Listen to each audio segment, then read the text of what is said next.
Warning, incoming game over. Warning, incoming game over.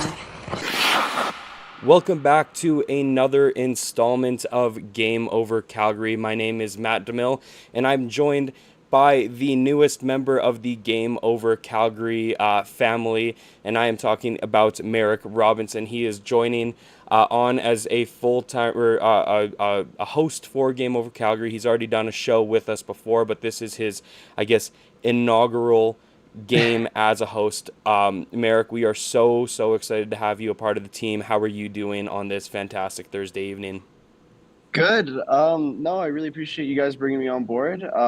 Really excited to see where we can take this, and really looking forward to actually seeing the Flames win a game for the first time. Well, you didn't have to wait long for that. As for the people that tuned in or the people who didn't tune in, the Flames defeated the Buffalo Sabres by a score of 5-2 tonight. It was their second of two meetings on the season.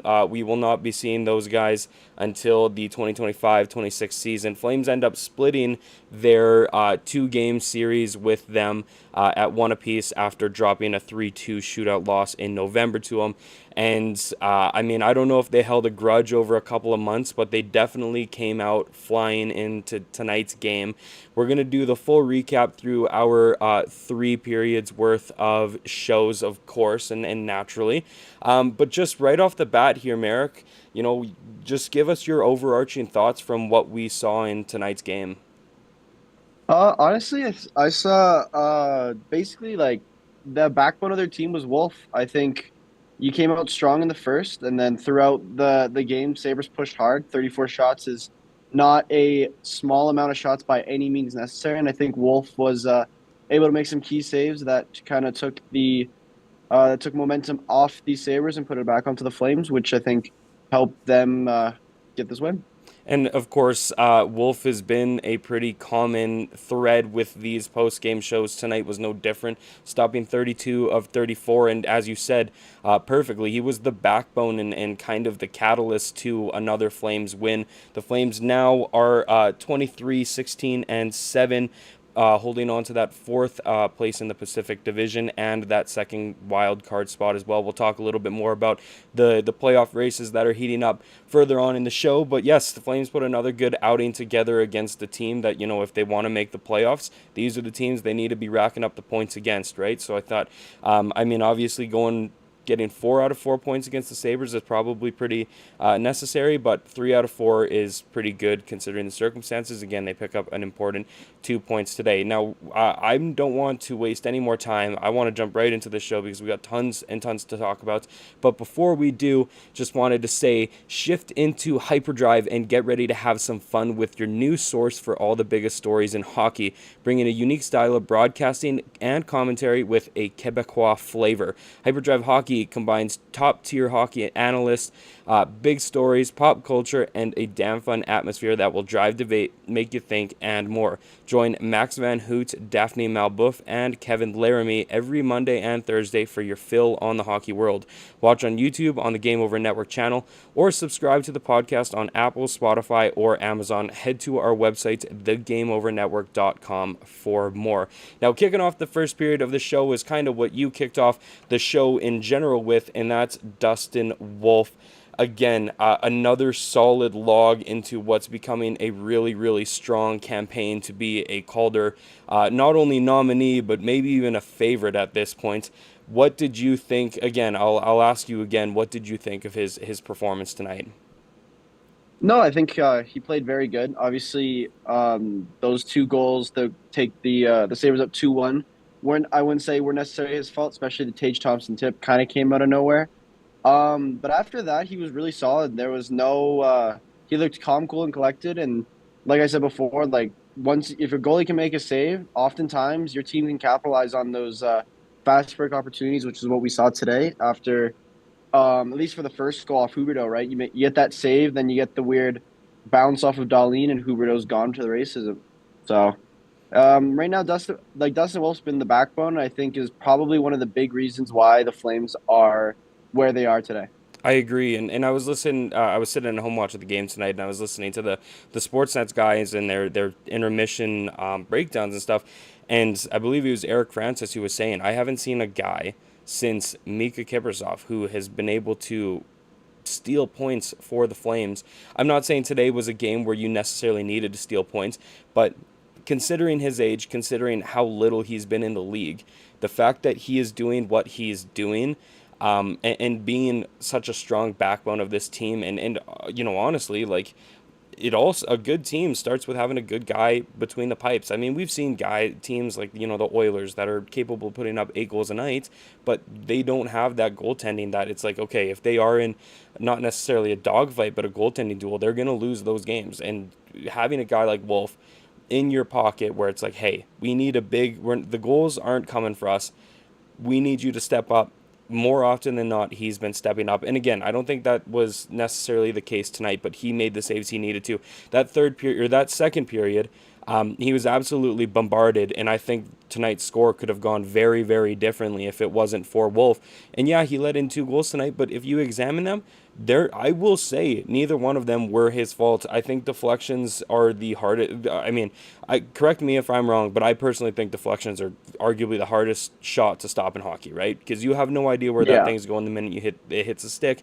And the second one was an own goal from Rasmus Anderson. It went off his stick. So 2 deflections, 1 from your own guy. Like, that's not something where it's like, okay, those are one Wolf wants back. So, like, quite honestly, I mean, I didn't want to say it in the first period, but like, that is a shut outable game for him. I don't even know if that's a word, but yeah, another solid performance for him. Oh no, like 100%. And like what I think that makes him look not even like a rookie is the fact that if he lets one in, or even if it's however it gets scored on him, it's 0-0.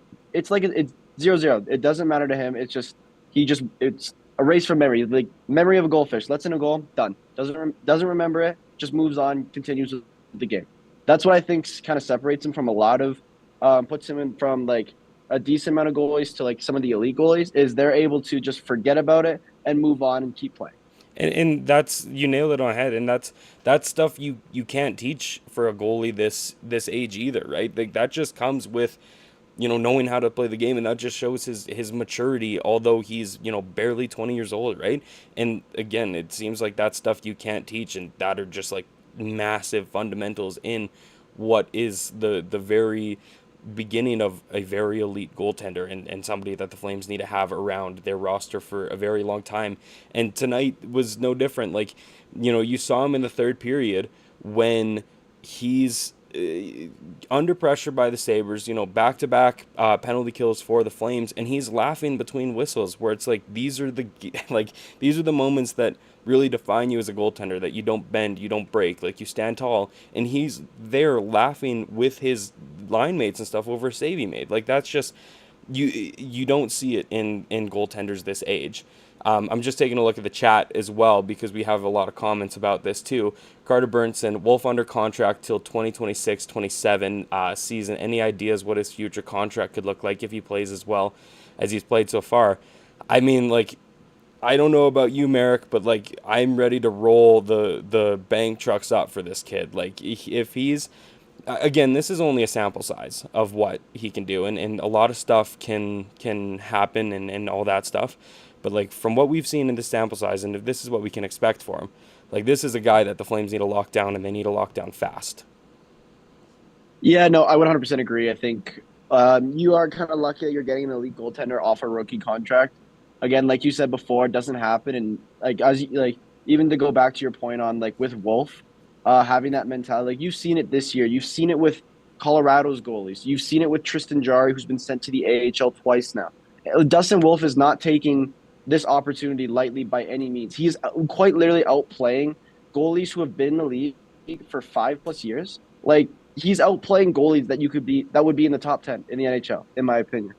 Like, if you were to go off to just this sample size, and you want to, like, I think the first offer is 8 for 8, 8 by 8. You just, even it, like, obviously you might ask for more money if he's playing this elite, but I think you want to lock him up long term. You don't want to have this goalie problem, like you said earlier, like the Oilers have been having. You want just one goalie that is always going to be reliable. Get a decent backup in Vladar, or when he leaves or retires, you bring up Logan Cooley. Nope, Devin Cooley, sorry. And then you just run that tandem. You have a decently reliable guy on your backup, and then Dustin Wolf is just your number one guy. As you can see, the teams that don't have a number one guy are are are usually the teams that are struggling in the NHL right now.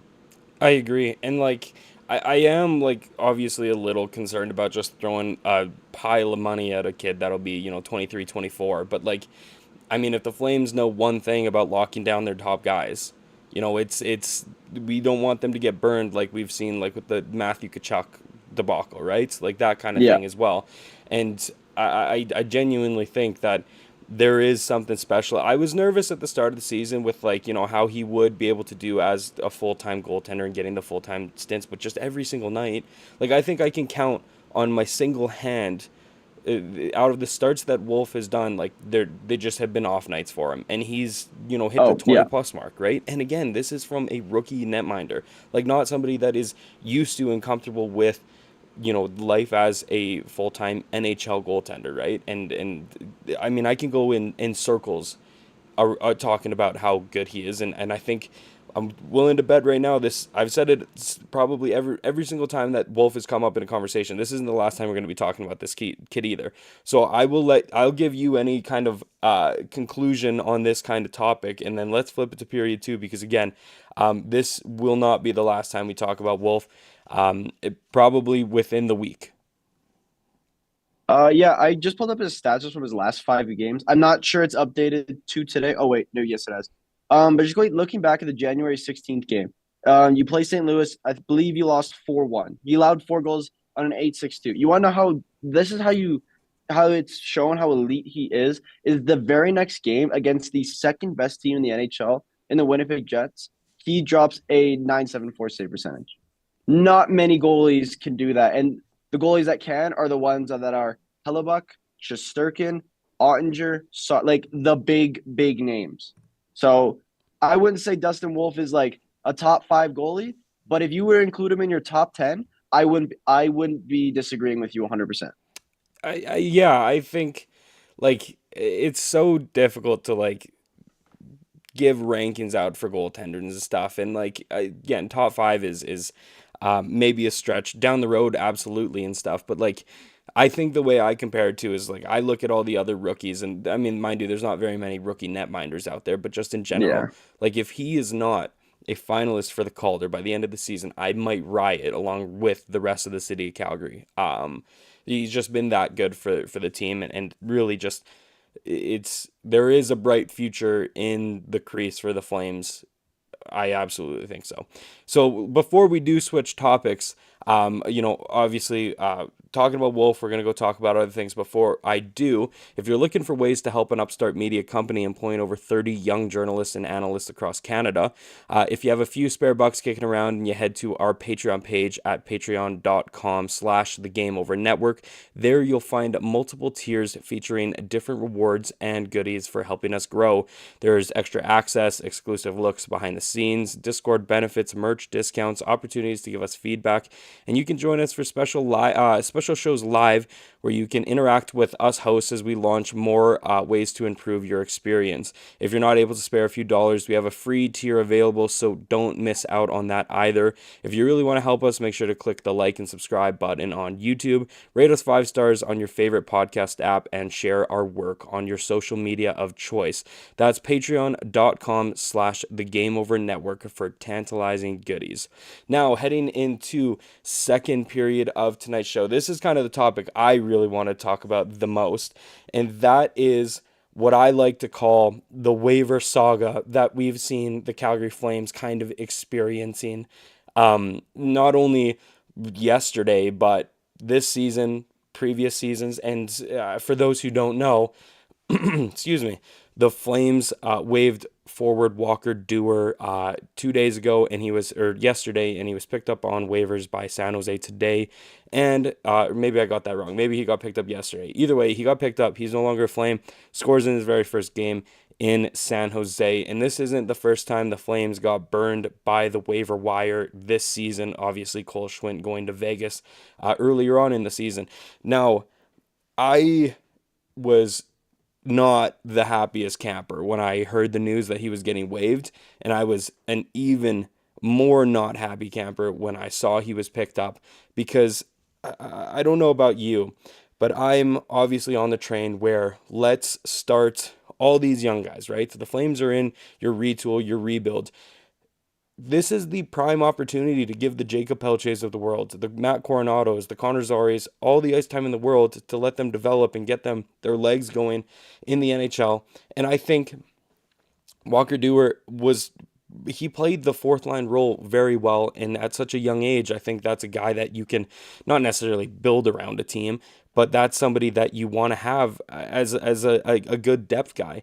And I don't know about you, Merrick, and I'm talking a lot, so I'll flip this to you, but like I don't know if waiving Walker Dewar was the right choice for the Flames, especially when you have a guy named Kevin Rooney who sat in the who sat in the press box tonight. And like, don't give me the argument about like, Rooney's waiver eligible. I mean, so's Walker Dewar. Like you're compromising. You lose a young guy. You lost a young guy already. And I mean, even if you look in seasons prior, like you lose the Yusuf Valamakis of the world, the waivers, who could be potentially, I wouldn't call them staples, but more frequent faces in the Flames lineup. And I'm very gutted because I did like Walker Dewar.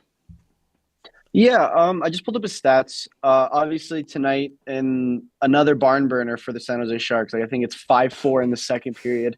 That's a game in itself. But like looking at just his stats, like 2022, 2023, 11 points, 27 games. Last season, 40 games played, 7 points, 2 goals, 5 assists. Like he's a fourth line player. He's not going to be putting up Ovechkin, McDavid, superstar player numbers. That's just how it works. But the fact that he's 27, still got a decent bit of potential. I will be honest, like getting double digit points in the NHL, that's pretty good, especially if you're a fourth to third line guy.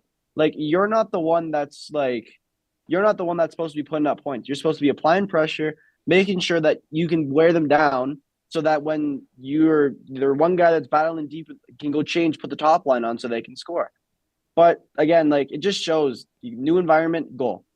So it is a bit unfortunate. Like you said too, I don't know why when you have players like Kevin Rooney just sitting in the press box, there is no like if you're gonna send him down, send him down. If you're not gonna play him, if the next few games don't have Kevin Rooney actually playing, what value does he bring then? Because all he is just using a roster spot that could be used for the I think Karen's like kind of players, who's making the most of his opportunity. And so you mentioned him making the most of his opportunity, and I agree. Like I wrote that down before the game today. It's like, okay, like did it just prove that Rory Cairns maybe beat Walker Dewar for his spot? Like, I thought I haven't watched the last two games closely, but I thought he's been pretty consistent playing with the Flames, and he didn't look too out of place. And then tonight, he didn't see a lick of ice time in the third period, along with the recent recall of Clark Bishop and Kuzmenko, I believe, if I'm not mistaken. Like it's frustrating to see because, as I said, I do like Dewar. I like the way he plays. I think he's a strong power forward. He's a guy that he reminds me of like a Ryan Lomberg-esque guy. Nobody has the intensity that Lomberg has and stuff, but I like the grinder mentality that Dewar has. But what I also like about him and what we saw this season is he has the opportunity to turn into a power forward, go end to end, drive, crash the net, and put pucks in the back of the net. And I don't think that's something Kevin Rooney can do. And again, Conrad in the chat as well. #wave Kuzi. I mean, like there were other options that you could have done than waive a guy like Dewar that I thought had a really good dynamic on the Flames fourth line. And they already, played they were on, the line previously when they waived him the first time. And like, just talking about waivers, like the Flames could have lost Jacob Pelche at the start of the season as well. Like imagine where the Flames would be if Pelche got claimed as well. Like that's three young, or I guess not Dewar at being 27, but like three. You had the Pelche, you had Schwint and Dewar. Like those three guys. I mean, 2 out of 3 of them aren't in the system right now, but we could have lost all three of them. So I just don't understand some of these waiver choices. And in the same argument, I don't understand why the guy that you call up is Clark Bishop. I mean, yeah, he's great. He's the Wranglers captain. He's a leader, but I think there's other options. I think your Klapkas of the world. I mean, you have a first round pick in Sam Honzik playing down there. Will Stromgren's having a great season as well. I mean, it's not, it's not flourishing when we had the likes of Pelche and Zari down there, but I think there's other options instead of Clark Bishop. And then it just proved my point with him being benched in that third period tonight. Yeah, like I just pulled up their ice times, and the fact that Jonathan Huberdeau has 21 minutes of ice time is like you do win the game, that's great. But that's a bit ridiculous. That's defenseman number of that's defense type of like ice time. Like and Andre Kuzmenko got 9 minutes. I do believe I can't remember which power play, but I do believe he's on the power play. And I remember Conrad and I were talking about it earlier or on our last show that if Kuzmenko's going to want to stay with the team, he's got to shoot. So that's why he's getting the power play time because he has a wicked shot. But like you said, Bishop, if like, what's the point in bringing him up if you're just gonna bench him? If you're not gonna do anything, like Roy Caron's 6 minute or Roy Caron's almost 7 minutes of ice time, Kuzmenko 9 minutes, and then Bishop with 5. Like they're not even given the opportunity to provide anything. And yes, I get Kuzmenko's been the weirdest like kind of player going from that super amazing season in Vancouver to falling relatively what seems like off a cliff in terms of that. But it's just like if you're going to bring up this guy, make sure he fits the scheme that you want him to play. If he obviously it didn't when you only play him 7 shifts for 5 minutes. Yeah. Like even Lomberg, who had 2 extra minutes, played almost double the shifts as Bishop. And you can't make the argument that Dewar wouldn't have done worse than those guys. Like that's the infuriating thing. And yeah, it's something that I will go circles in. This isn't the first time the Flames have been burnt on the waiver wire. And like it makes me think too, like I know I was talking to Conrad as well.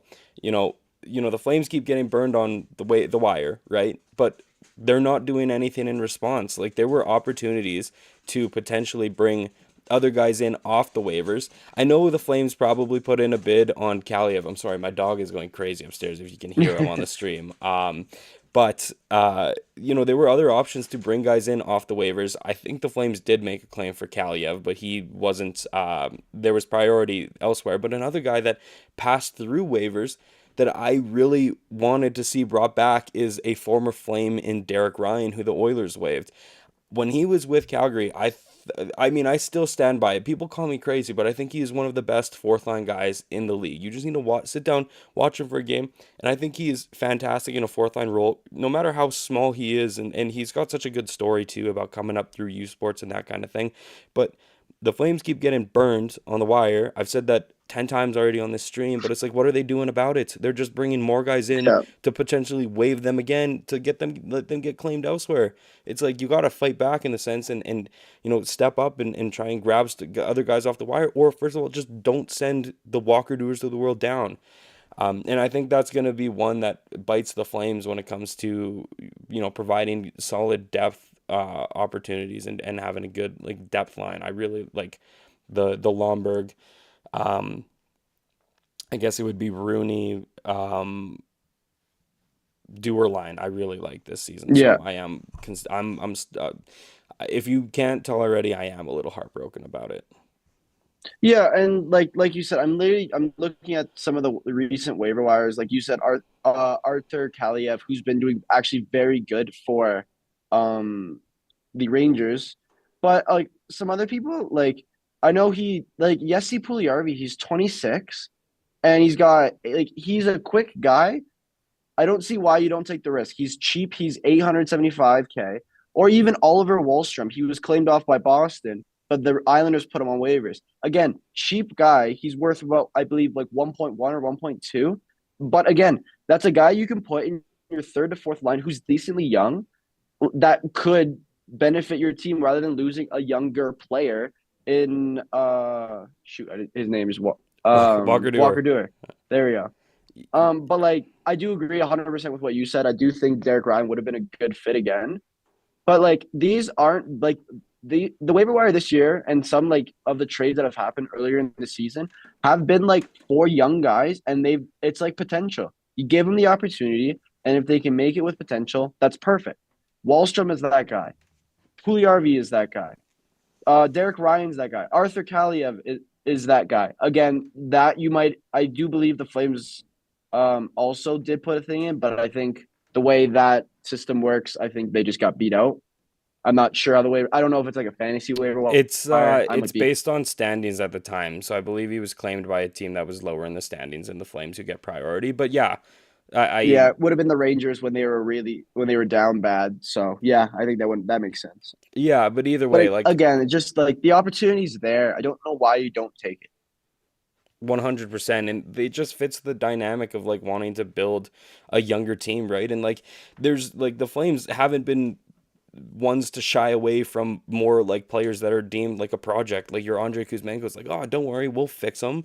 I mean, it's not working for Kuzmenko, but it's like, why are they shy to try and go out and grab a guy like that as well? And even the best thing is like cap isn't a problem. Like the Flames cap, they've got just bags of it just sitting around. Like they can even take on a crappy contract to to get a project like that and stuff. I agree. And Conrad again in the chat tonight, not to mention still carrying 8 defensemen.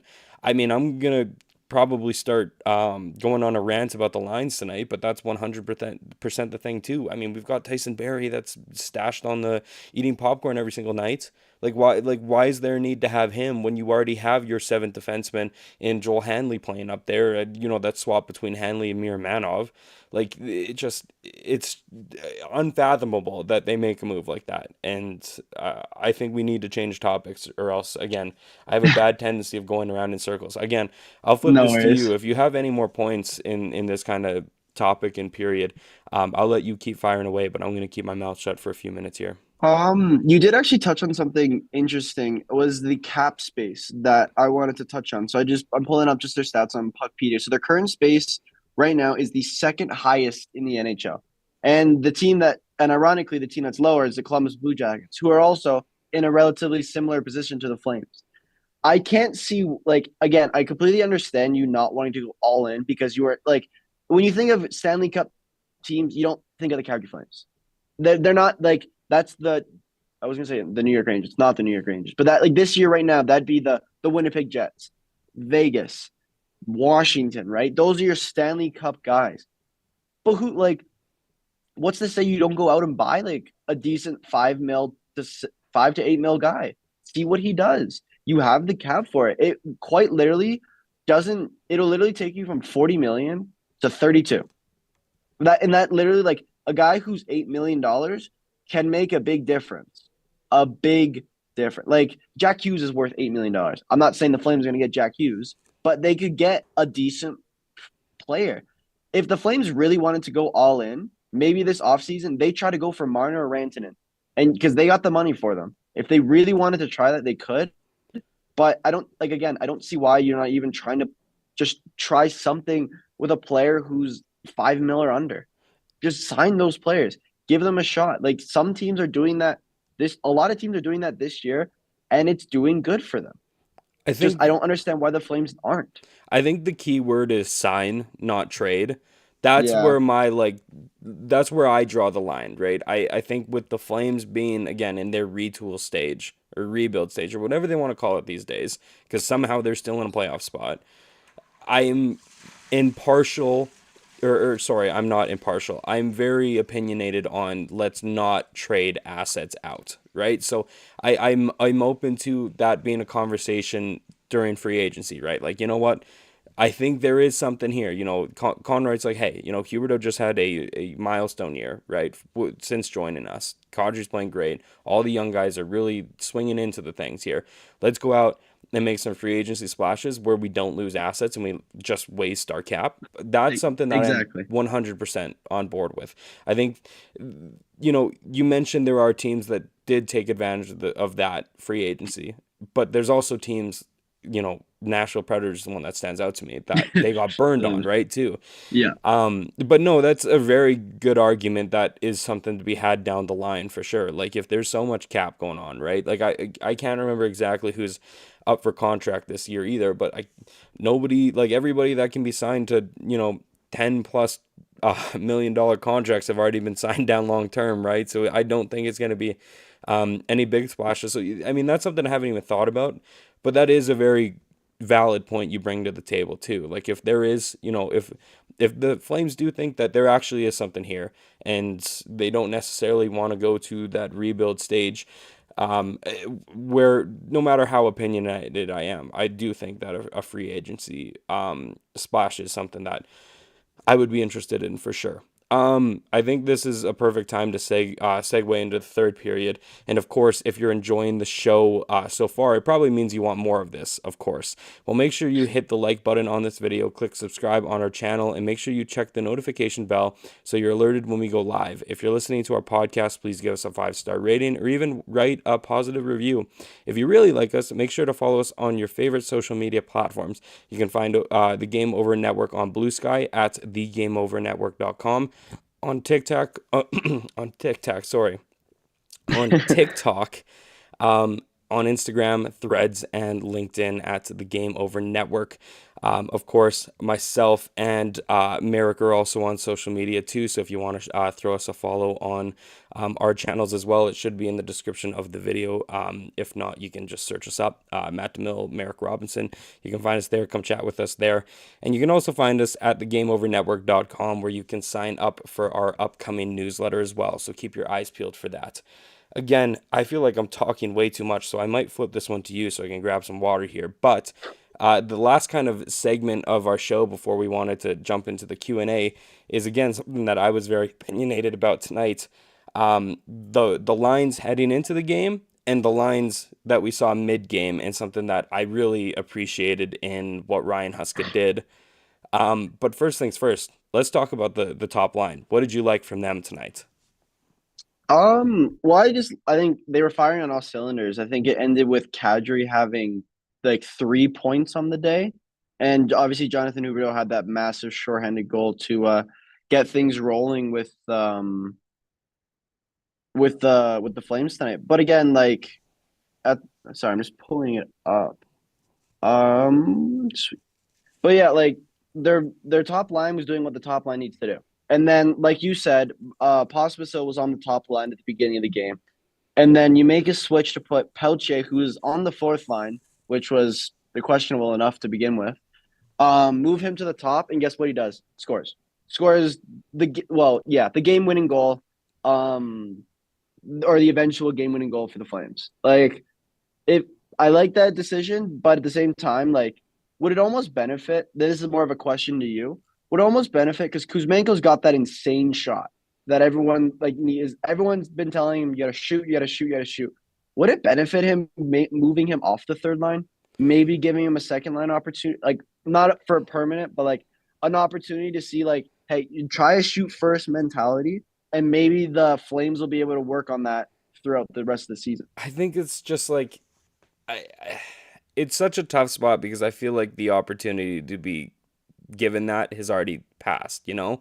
Yeah. Like he started out on one of the top lines and what we saw was pretty lackluster. So in what is a results driven business, I am very like on the fence in the sense that like I think the Flames have given him his opportunities, you know?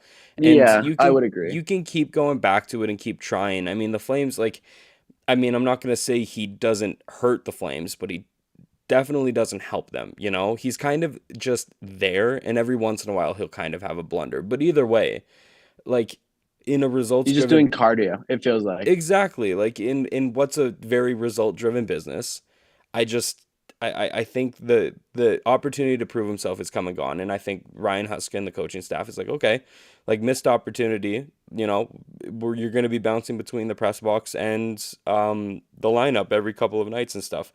So I really I just think the time is past to for Kuzmenko and stuff, and I think it's only a matter of time. I mean, Conrad again in the chat, like he says, you waive Kuzmenko, nobody's gonna claim him, right? Like it's almost kind of approaching that contract termination type thing that I'm seeing, right? Like I don't see. I don't think you're gonna flip him for much at the deadline. You can try. I think that's probably what the Flames are waiting for. But I think if I don't think he's anyone takes his contract though. that's exactly the thing. So I think like, you know, we mentioned like it's only a matter of time until his contract gets bought out. They part ways and he ships off to Russia to go play, right? I think we're going to see that after the deadline because I think Conroy's going to be like, hey, let's see if there's anybody that wants to take a flyer on him. And I don't Yeah. blame him, right? Like you can just bounce him between the press box until, the time comes, right? But you bring up a very good point just in lines tonight in general.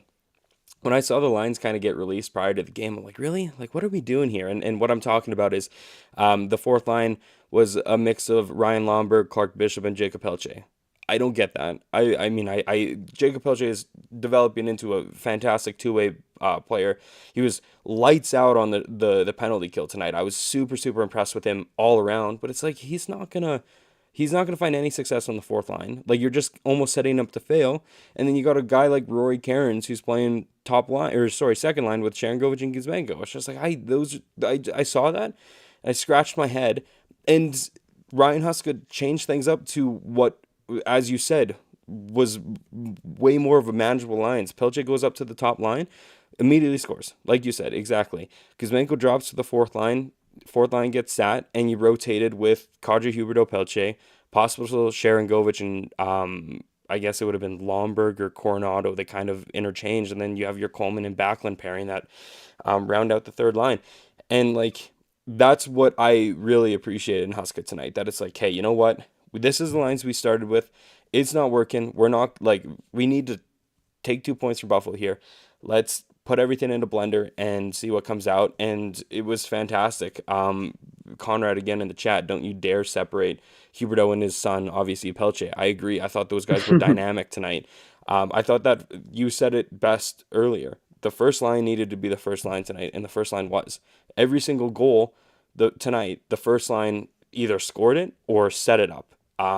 Maybe not the Backlund empty netter. Even maybe they did do the Backlund. Either way, Huberdeau 3 points, Kadri 3 points, Pelche 2 points, and Pelche was fantastic today. I thought today was another legacy game for him, and I really enjoyed his game.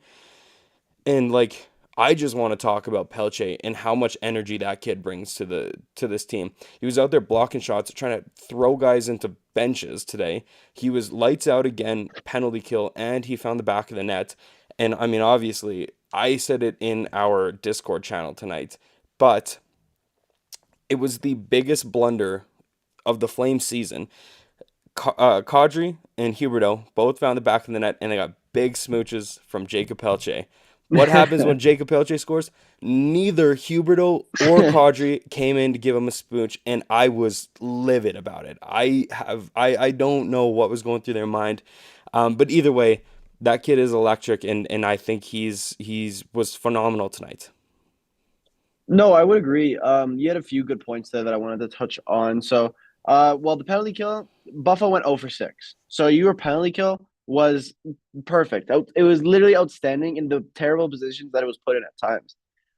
One thing that's killing the Flames is faceoffs. You were 38.8% from the faceoff line. That is something that is going to, against good teams, will kill you, especially on this upcoming game against the Capitals, I believe this weekend. But they win a draw on a power play, and that goes to Ovi. That's not the no matter how many times he's done it, it's not fun for a goalie. And Wolf, I don't think Wolf wants to be facing those shots. Like you said, Pelche was just the man on a mission. First star of the night for him. He was just go on everything. There was one thing I wanted to touch on because I was taking a look at Kuzmenko's contract, and I didn't know this, but on this website that I'm using, it actually puts him because Kuzmenko is the right wing 3 tonight. It compares his contracts with everyone else. So Kuzmenko is the 4th highest paid right wing 3. Below him are players that, even though he's an Oiler, Zach Hyman, Lawson Krause, Dawson Mercer, Cole Perfetti, Kiefer Sherwood. So those are some below. The 3 players above Kuzmenko in money are Brendan Gallagher, Seth Jarvis, and Kevin Fiala. If there's not another example for him to go buy for the Flames, I don't know what is. And I think even though you have a lot of cap space, this isn't helping. But just to get back to your point on Pelche, what I liked a lot is he never got rid of the energy. When he was on the fourth line, there was no complaints. He didn't look like he was like, oh, I went from the first line to the fourth line.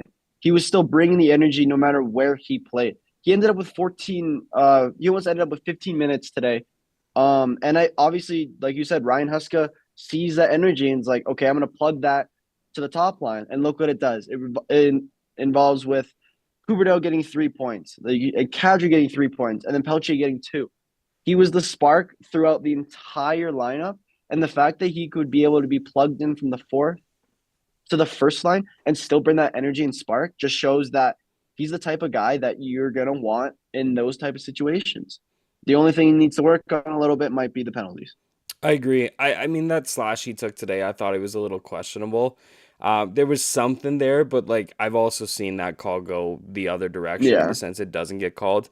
But I agree. Like I think I said it. He in the game after Kondazari got injured, I thought he played fantastic too, and it really seems like he has said it before. He's like, I'm not taking my time in the NHL for granted. And he was, I don't Yeah. know if I've ever seen a prospect more upset that he got sent down at the start of the season. And he's proving each and every game that he deserves a spot on this team and that it needs to be earned. And he's proven that he earns it. I love that mentality. And again, like, it's just like, it's almost similar to like the energy a guy like Ryan Lomberg brings, like he's always going, and then Pelche has this like youthful exuberance. He's like a puppy. He's just like always around. He's always having a good time, and like he's proven to be quite useful for the Flames. So I've been very, very impressed with his game, but I also would not be remiss to talk about Jonathan Huberdeau. I'm reading the chat as well. I'm a little backed up here, but Carter Burnson, he says, is Hubie back? Goal, 2 assists, and an empty net. That was his, but it tipped in. I mean, I each and every game I'm impressed by him. He tonight I thought was no different. I thought he had the energy. He took like on that Kadri goal that he set up, he took a big hit. And like I don't know if he would have found a way to like back down from that. And he's up for the challenge. He's getting, in the corners, he's battling, he's got this edge to him, and at the same time, like he's got the confidence, he's got the mojo back, and that's been the case since November. So I thought this was just another really good outing, and is he necessarily worth the contract still? No, but like, is he slowly making his money's worth? I 100% think so, and like, he's doing a great job in like giving us Flames fans hope to a certain extent. Like he's playing fantastic, and the Flames are playing with him, and it's just like I know for those who are watching, I've been a pessimist with the Flames, and I've kind of been on the tank train, grab picks. Let's not lose our first rounder to Montreal. Let's get a lottery pick. Let's build around Zane Prek and stuff. But like every game, I mean, the Flames are also getting to a point where they're gonna pass a certain line where it's like, hey, we can't go backwards. Like if we go backwards, we're just gonna lose we're gonna lose our pick to Montreal. There's no way we're gonna be bottom 10, that kind of thing. And we're getting dangerously close to like, let's just buy in. Like, let's not buy at the deadline, but like, you know what? Let's sneak in as a wild card team and try and do something here. And I think they're Huberdeau kind of has that mentality, and I'm here for it. Yeah, no, 100%. I think it's also he's not in the spotlight anymore. The first two seasons with Calgary, it was like, oh, first year, oh my goodness, they just traded for this 112-point guy last season. He's gonna be amazing for the Flames. Like everyone, including myself, was like, yeah, the Flames just absolutely just destroyed Florida in this trade. They won by a mile. Obviously now, the Flames might have definitely took the L on that trade. But then last season, then now he's got the pressure and the spotlight of, oh, he had the biggest drop off in NHL history. He's got all this media on him. And this year, there's like no media on him. It's all on Wolf, who's been doing a great job. It's all on Perrick, who's been doing his stuff is he in the OHL? Yeah, Saginaw. And yeah, with the Saginaw Spirit. And look what he's doing with it. He's just been incredible. And I think you saw it on that breakaway. Obviously you realize that you take the puck off Dolly, who has fallen over. There's no way he's ever gonna catch you. You literally saw him go 1, 2, like he's driving a car. He's taking behind, and he takes the time to find the sweet spot. I believe the announcer called it the goalie's triangle. Yep. Right where like the goalies would cheat a little bit off the side of the pads. You see it a lot in shootouts, and Huberdeau just picks it clean. He had confidence in that shot. He had confidence in himself. Like, no, if you don't have confidence in that scenario, you're going down as fast as possible, not looking behind you and just shooting and praying that you can maybe score. But the fact that he took the time to get to the blue line, realize, okay, I have time to shoot this, for him to stop, do a little, not like a Kuzmenko or Patrick Kane type of stop and then 500 million dekes, but he stopped, found the spot he wanted, and shot it, and it just in. It's all you need. So he's playing with his confidence, and it's just nice to see. Is he putting up 100? Is he going to be a point per game player? Probably not. But the fact that he's able to just provide goals for the Flames when they need it is something that they haven't had the past 2 seasons, and I think is what is setting aside why the Flames are doing better than they were the past 2 seasons. I think you could also make the argument that in the prior seasons, if he were to have had an opportunity like that, he somehow, some way, he would have found a way to pass that puck too, right? So like this confidence, I've said it before, I'll say it again. This is a confidence that we haven't seen him since arguably in his time in Florida.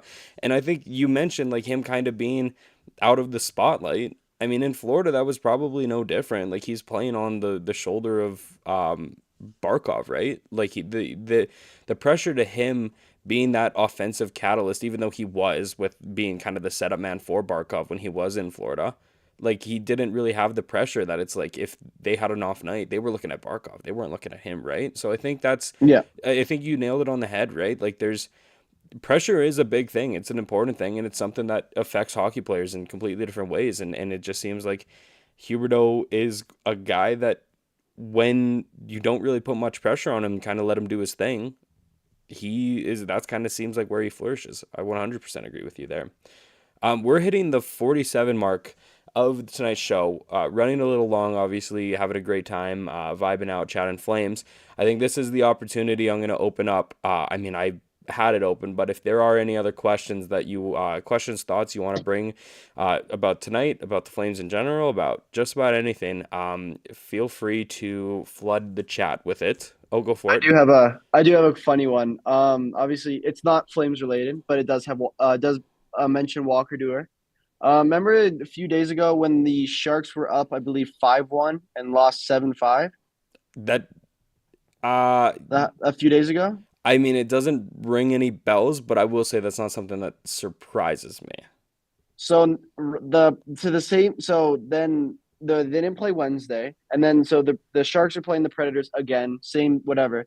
And it was 5-2 Nashville, and now it's 5-5. So I don't know. I just found that really funny, and I just want to say Walker Duehr started it by scoring the first goal of the for the Sharks comeback. So Oh, of course. Walker Duehr got the puck, opened the floodgates for them. I mean, the problems seem to be getting worse for the Predators. I mean, they've been struggling, It's been but every trade they make, like every trade they make, the player, like even if it's a small player, just ends up doing good for their team. Like the one that a lot of people seem to go, the one that comes to my head the most is the Philip Tomasino for fourth rounder, and then just randomly scores a bunch of goals and is now like an actual decent player for the Penguins. Yep. And then you like every trade now for that the Predators make, I'm literally just watch. I'm like, oh, I'm gonna keep an eye on this player's name because now he's just gonna be a star wherever he goes. And I think it just annoys Trot so much. And Nashville's not making playoffs. No, and they entered the season as like potential contenders, with Yeah. adding Marchessault, adding Stamkos, that kind of thing as well. While we wait for a few more questions to come in, I'm going to do my very last ad read of the night. There's no better way to support something than you love by repping it yourself. Game Over's apparel line has dropped with 3 unique designs. Whether you feel the nostalgic pull of our retro skater design, want to make a statement with our established design, want to wear your love for goalies proudly with our live and die by the goalie design, or if you just need another coffee and a toque to get through the winter, we have you covered. Designed by Brady Chalice from Game Over Winnipeg. Use the QR code on stream, which I'm going to pull up right now. And take a look through our apparel store and help us rebuild local sports media in Canada while repping your community. Now, I know I'm behind a QR code right now. Obviously, it's probably better looking than I am. I kind of wanted to quickly chat a little bit about the playoff race, as we mentioned Nashville not really being in much of a spot right now. I feel like the Flames are kind of heading in a route where all the teams below them are just gonna like hand the keys over to Calgary to take wild card two. Like, I mean, we all know Vancouver is a tire fire right now. They are struggling. Maybe not as much as Nashville is, but they are, in the dog days right now. They are not having a fun time. I believe they dropped tonight's game against Edmonton. Flames win. That is a 4 point, in theory, it's a 4 point win for the Flames. And Vancouver was the Yeah. team that was just below them in the wild card race. I believe we are now 3 points ahead of St. Louis, if my math is Yeah. right. But we also have 4 or 5 less games than St. Louis. Um, Three, Three, unless sorry. I guess I I'm was not. I'm counting not sure how fast before. it updated. It was updated because I was counting Oh, before and okay. I thought we were at four, so that makes Okay. sense. It's You're still 2 games ahead. we're kind of just like, I feel like we're heading in this trajectory where like the Flames are like, with all the teams behind them and how many games the Flames have ahead, if they string a couple wins, like there might be in actually a pretty good position. And they're now only, I think it's 4 points out of third place in the Pacific against LA. Like they, we were kind of dogging on them for not really being a playoff team and stuff, but like regardless of where you sit, like the Flames actually are sitting in a decent position at this point of the season. And it's something that if you do hope for the team to kind of make a run for it, like it might actually, the stars might align for them this year, which is something I feel like we don't say very often. Yeah, no, I would agree. I don't think you're catching the number. You're not catching Colorado. I don't think, No. whether that be Colorado, Dallas, or Minnesota. I don't. I don't see them getting second or first in the Pacific. I think Vegas and Edmonton have locked those up. I can definitely see that if the Kings kind of fall off a little bit, like you said, and the Oilers beat the Canucks today. If the Kings fall off a bit, it's not, they are playing a bit weird. Like you lose, drop 1-0 to Oilers, then you beat the Canucks 5-1. You lose to the Kraken 4-2. You lose to the Penguins 5-1, then you beat the Florida Panthers 2-1. Like you're doing decent, but it's super calibrable for the Flames. I would be a little cautious about saying Vancouver's out of it. They still have, like, regardless of the drama between Pedersen and Miller, if there is drama, whatever. Quinn Hughes is still a very scary defenseman, and right now he's a top three defenseman in the league right now between Werenski, Makar, and him. Um, I wouldn't count them out. Obviously, they've found weird goaltending in Kevin Lankinen, but they have one more game played and they're 3 points back. Flames have to keep winning. I um and it does, obviously their schedule is not easy going forward. Like you play Winnipeg next. No, sorry, you play Minnesota, then Winnipeg, and then Washington. So it, like, again, those are hard teams, but you just beat Winnipeg your last game. I don't see why you couldn't maybe sneak out 2 to maybe 4 points out of this possible six. But again, that's the what scares me a little bit is it's the Flames control their destiny at this moment, which is literally going to be the reason they make it or the reason they don't. It's not going to be because of another team, and it's not going to be because like this team lost to this team at this day. It is quite literally the Flames are going to shoot themselves in the foot, or the Flames are going to be the reason they make the playoffs. Why? Where have I heard this story before? I feel like that's a pretty consistent thing with the Flames. But that's a nice kind of way to round out the show tonight. You mentioned the Flames' upcoming schedule and how it's not going to be fun for them. I think this is going to be a true test as to whether the Flames actually are a playoff team.